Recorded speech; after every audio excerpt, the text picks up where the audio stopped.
नमस्कार, मैं वैभव पांडे और स्वागत है आपका हमारे चैनल नीट गाइडलाइंस में।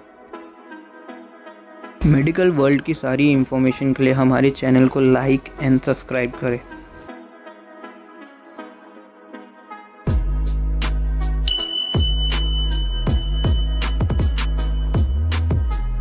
तो आज हम बात करने वाले हैं कोरोना वायरस पे। कोरोना वायरस से रिलेटेड बेसिक नॉलेज जो सभी को पता होनी चाहिए, उसके सिम्टम्स, उसकी ट्रीटमेंट और उसके रिलेटेड जो झूठी चीज़ें लोगों ने फैलाई है।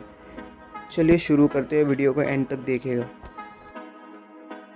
कोरोना वायरस जो पूरी दुनिया में पाया जाता था, इसके बहुत सारे स्ट्रेन्स होते थे जिनकी वजह से रेस्पिरेटरी डिसऑर्डर्स होते थे, जैसे कि सर्स, मर्स और सर्स CoV-2 जो सबसे लेटेस्ट फॉर्म है, और इसकी वजह से कोविड-19 होता है। कोरोना वायरस कोविड-19 इसकी फुल फॉर्म होती है the novel corona virus disease of 2019, जो कि ये 2019 में पाया गया है।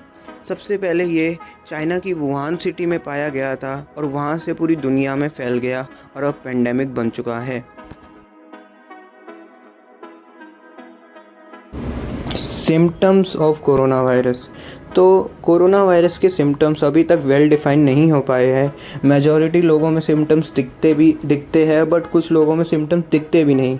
तो उस बेसिस पे हमने जितनी भी इंफॉर्मेशंस हमें WHO से मिली और वैसे जितनी भी डॉक्टर्स से मिली कि सिम्टम्स दो टाइप के होते हैं, मोस्ट कॉमन सिम्टम्स और लेस कॉमन सिम्टम्स। तो जो मोस्ट कॉमन सिम्टम्स होते हैं वो मेजॉरिटी लोगों में दिख जाते हैं, जैसे कि फीवर, जैसे कि ड्राई कफ और टायर्डनेस। तो ये सिम्टम्स ज़्यादा रिस्की सिम्टम्स नहीं होते, ये कॉमन है, और जब भी आपको ये सिम्टम्स दिखे आप आइसोलेट हो जाए।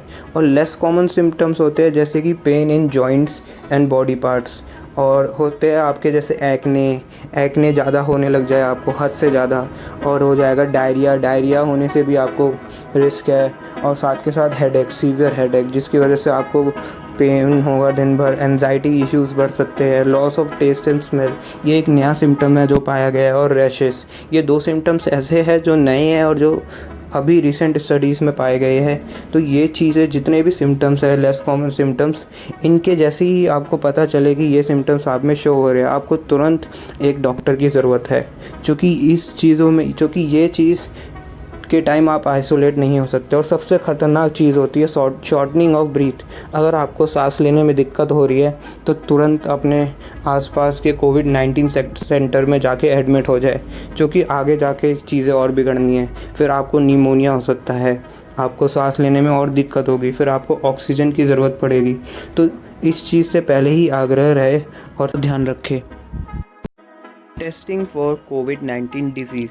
तो कोविड-19 डिज़ीज़ का पता लगाने के लिए अभी तक दो तरीके के टेस्ट किए जाते हैं। एक टेस्ट है वायरल टेस्ट और एक टेस्ट है एंटीबॉडी टेस्ट। तो वायरल टेस्ट बेसिकली उसमें आपके नोज़ नेज़ल पैसेज से स्वैप लेते हैं और वो लैब फर्दर भेज देते हैं। तो इससे आपको तुरंत पता चल जाता है कि आप इन्फेक्टेड हो या नहीं हो। और दूसरा होता है एंटीबॉडी टेस्ट। तो इससे आपको ये पता चलता है कि क्या आपको पास्ट में कोरोना हो चुका है या नहीं हो चुका। तो ये दो तरीके के टेस्ट है जो अभी किए जाते हैं, और इसी टेस्ट के बेसिस पे जो ये सर्वे और जो ये आंकड़े बताए गए हैं कि इतने लोग इन्फेक्टेड हो चुके हैं। तो अब हम बात करते हैं कोविड-19 की ट्रीटमेंट। तो इसकी कोई परमानेंट ट्रीटमेंट है नहीं, और जब तक परमानेंट ट्रीटमेंट होगी नहीं, हम ऑल्टरनेटिव्स ही यूज़ करेंगे। तो हम 80% मेजॉरिटी केसेस जो होते हैं वो माइल्ड होते हैं, उन्हें ज़्यादा इम्पैक्ट नहीं पड़ता उनके ऊपर। तो उन्हें हम बेसिकली क्वारंटाइन कर देते हैं, और उनकी जैसे अगर उन्हें फ़ीवर आ रहा है तो उन्हें पैरासीटामॉल और बेसिक चीज़ें रेफ़र कर देते हैं। और फिर उसके बाद मल्टीविटामिन्स का उनका कोर्स चलता है, डाइट इम्प्रूव करते हैं, प्रॉपर हाइड्रेशन प्रोवाइड करते हैं, और उनकी मेंटल हेल्थ का भी ध्यान देते हैं। तो वो जल्दी से जल्दी 2 वीक के अंदर रिकवर कर जाते हैं।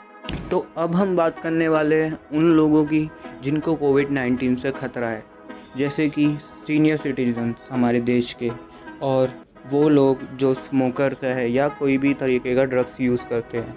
स्मोकर्स के लिए ज़्यादा ख़तरा है, क्योंकि कोरोना वायरस से सबसे ज़्यादा इम्पैक्ट लंग्स पे पड़ता है।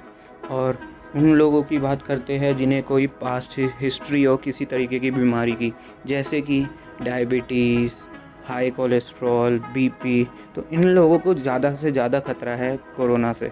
तो इन लोगों के लिए यही सलाह है कि जब तक ये चीज़ ख़त्म नहीं होती तब तक थोड़ा प्रिकॉशंस ले और बच के रहे। और इन लोगों को यह सलाह है कि अगर इन्हें ज़रा सा भी सिम्टम्स दिखे तो तुरंत के तुरंत ये लोग डॉक्टर से कांटेक्ट करें और एडमिट हो जाए हॉस्पिटल में। अब हम आपको बताते हैं कुछ चीज़ें जिनका आपको ध्यान देना है जब तक ये कोरोना वायरस फैल रहा है। सबसे पहली चीज़ मास्क तो एक बेसिक नीड बन चुकी है, और जब भी आप घर से बाहर जाए तो मास्क लगा के जाए और एक मास्क अपने साथ कैरी करें। अब मास्क की वैरायटी जो है, सबसे ज़्यादा बिका है मास्क, वो है N95 मास्क। तो आप N95 मास्क यूज़ कर सकते हैं, या तो सर्जन मास्क ट्रिपल लेयर वाला वो यूज़ कर सकते हैं। और जो लोग जिनका डेली कांटेक्ट होता है ज़्यादा से ज़्यादा लोगों से, क्योंकि उनकी जॉब ही कुछ ऐसी है, तो उन लोगों के लिए तो मैं सजेस्ट करता हूँ मास्क के साथ एक फेस शील्ड भी यूज़ करें। इन सब चीज़ों का लिंक मैं आपको डिस्क्रिप्शन में दे दूँगा, अगर आप चाहें तो वहाँ से मंगवा सकते हैं। अब मास्क में एक चीज़ और ध्यान देनी है कि N95 मास्क एक उस टाइप का आता है जिसमें एक सर्कुलर कैप गिवन होती है सामने, तो वो मास्क अवॉइड करें, क्योंकि उस मास्क से कोरोना वायरस आर पार हो जाता है आसानी से। तो ऐसे मास्क यूज़ करिए जो फुली कवर्ड हो। अब दूसरी चीज़ है वो है सैनिटाइज़र। जब भी आप घर पे हो तो कोशिश करें कि हैंड वॉश ज़्यादा करें, बट जब भी घर से बाहर जाए तो सैनिटाइज़र का इस्तेमाल करें। और तीसरी चीज़ होती है ग्लव्स मैं उन लोगों को सजेस्ट करता हूँ जिनकी जॉब ऐसी हो कि उन्हें बहुत सी चीज़ें टच करनी पड़ती हो, तो उन लोगों के लिए प्रेफर्ड है कि आप ग्लव्स का इस्तेमाल करें और ग्लव्स में सैनिटाइज़र यूज़ करें, क्योंकि स्किन पे सैनिटाइज़र अगर आप लंबे टाइम तक यूज़ करेंगे तो इश्यूज़ हो जाते हैं, स्किन रैशेस भी पड़ सकते हैं। फिर आता है सबसे मेन चीज़, जब भी आप घर पे आए तो डिसइंफेक्ट करें अपने आप को। अब आप घर पे आते ही सबसे पहले जो आपके कपड़े हैं उन्हें वॉश करिए, आप खुद नहाइए, और उसके बाद जो आप चीज़ें यूज़ करते हैं जैसे कि आपका फ़ोन, आपका वॉलेट, आपके कैश, तो इन चीज़ों को डिसइंफेक्ट करें। इन चीज़ों के लिए भी स्प्रे आता है, एक डिसइंफेक्ट स्प्रे आता है, आप उनको यूज़ कर सकते हैं। उसका लिंक भी मैं डिस्क्रिप्शन में डाल देता हूँ। और फिर उसके बाद पांचवी चीज़ जो सबसे इम्पॉर्टेंट है, हमेशा जब भी आप किसी से बात करें तो 1 मीटर का डिस्टेंस रखें, और हाथ मिलाने की बजाय आप नमस्ते करें। इससे हमारे भारत का कल्चर भी आगे बढ़ेगा और हमें फ़ायदा भी होगा, हम वायरस से बच भी सकते हैं। अब छठी चीज़ ये है कि आप अपनी डाइट इम्प्रूव करें। डाइट में वेजिटेबल्स डालिए, फ्रूट्स डालिए, जूसेस पीजिए, चीज़ें हेल्दी चीज़ लीजिए, तो इससे आप बच सकते हैं और आपकी बॉडी इतनी कैपेबल हो जाएगी कि कोविड से फ़ाइट कर ले। और सबसे आखिरी चीज़ जो होती है वो है आपकी फ़िज़िकल और मेंटल हेल्थ। अपनी फ़िज़िकल और मेंटल हेल्थ सही रखें तो आपको कभी कोई दिक्कत नहीं होनी। देखिए, अब हम बात करते हैं उन गलत अफ़वाहों का जो लोगों ने फैलाया हुआ है। सबसे पहली चीज़, नॉन-वेज। जो लोग नॉन-वेज खाते हैं उन्हें कोरोना का रिस्क ज़्यादा है। देखिए, ऐसा कुछ भी नहीं है। आप कुछ भी खा रहे हो, कोरोना आपके खाने से अगर मुंह के अंदर चला भी गया तो आपके ईसोफेगस से होते हुए आपके स्टमक में पहुंचता है, जहां पे एक एसिड होता है जिसको HCl कहते हैं, तो वहां जाके वो मर जाता है। तो ये चीज़ सरासर गलत है, ऐसा कुछ भी नहीं है। कोरोना वायरस जब तक आपके रेस्पिरेटरी पैसेज से होते हुए आपके लंग्स में नहीं जाता, वो कुछ इम्पैक्ट नहीं करता आपकी बॉडी में। तो पहली चीज़ सरासर गलत है, नॉनवेज खाने से कोरोना वायरस नहीं फैलता। अब अगली चीज़ जो है वो है एयर पे ट्रैवल। तो कोरोना वायरस कभी भी हवा में ट्रैवल नहीं करता, क्योंकि वो एक हैवी वायरस है। अगर वो एयर में ट्रैवल करता तो आज 99% जगह इन्फेक्टेड होती। तो कोरोना वायरस हैवी वायरस है, इसलिए वो थोड़ी दूर ट्रैवल करते ही ज़मीन पे आ जाता है। इसलिए हम आपको कहते हैं कि लोगों से डिस्टेंस मेंटेन रखिए, कि अगर सामने वाले के मुंह से कोरोना वायरस निकले तो वो आपके पास पहुंच ना पाए। तो ये दूसरी चीज़ भी सरासर गलत है, कोरोना वायरस हवा में नहीं रहता।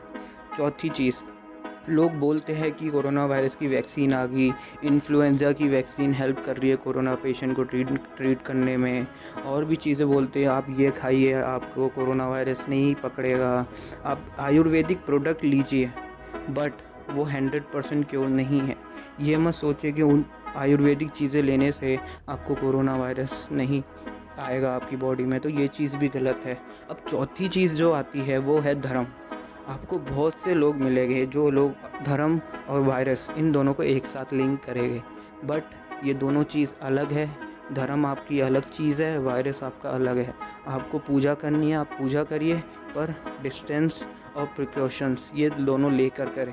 और आखिरी जो चीज़ आती है, लोग अफवाहें फैलाते हैं कि इस हॉस्पिटल में पेशेंट की किडनी ले रहे हैं, किडनी बेच दे रहे हैं, पेशेंट मर रहे हैं। ऐसा कुछ नहीं है।